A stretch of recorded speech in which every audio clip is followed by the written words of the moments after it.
La natura, la font d'inspiració. La flor estimada per tots, propera a tots, desenvoluparà en l'ornament un paper important i simbòlic. Émile Gallé.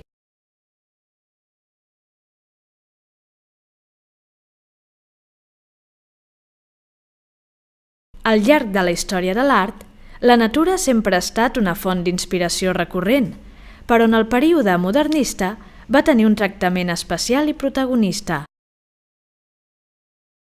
No va ser únicament un motiu de còpia directa. Ara estaria marcada per un context nou, amb un programa decoratiu en què es reinterpretaria i es dotaria, sovint, de contingut simbòlic.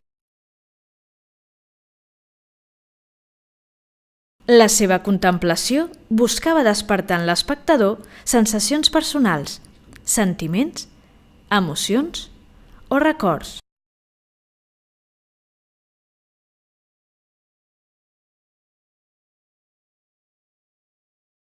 Per aconseguir-ho, l'artista no escatimava recursos per estudiar-la.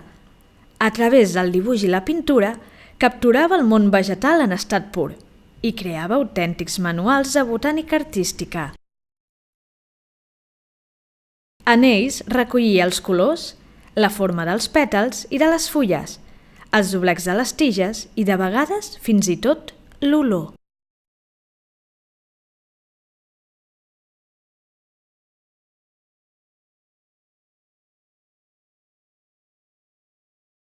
Per altra banda, entre 1871 i 1920 es va popularitzar un nou invent, la càmera fotogràfica.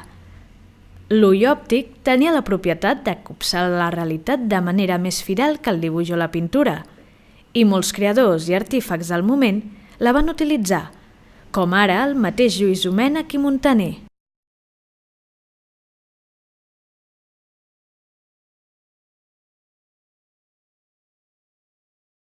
Entre les eines tradicionals per capturar la natura trobem la paleta de fusta del dissenyador i mosaicista Lluís Bru i Salelles.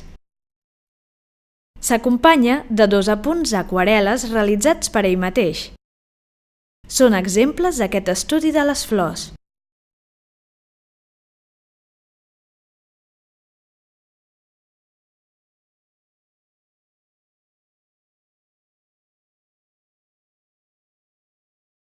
Aquarel·la que representa unes campanetes liles des de diferents perspectives.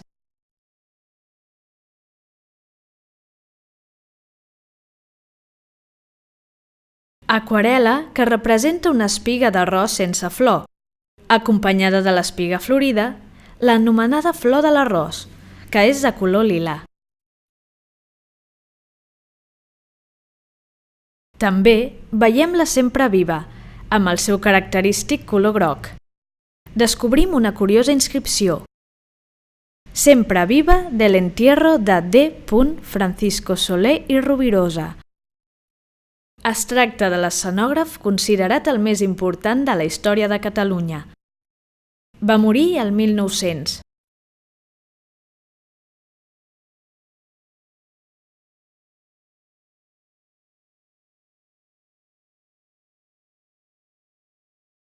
El repertori vegetal. En aquest espai trobareu una selecció de plantes que podeu localitzar al llarg de l'exposició i que formen part de la imatge habitual del patrimoni modernista.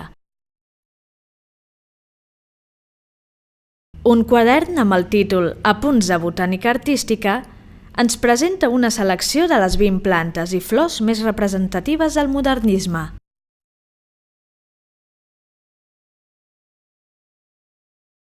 L'informació s'acompanya de punts actuals realitzats pels alumnes del Batxillerat Artístic de l'Institut Moisès Broggi de Barcelona, que han col·laborat en aquest projecte.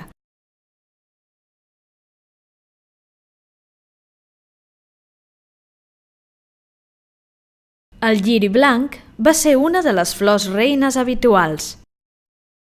La flor artificial i el seu aroma acompanyen un oli amb textures i una rajola en relleu amb la mateixa representació.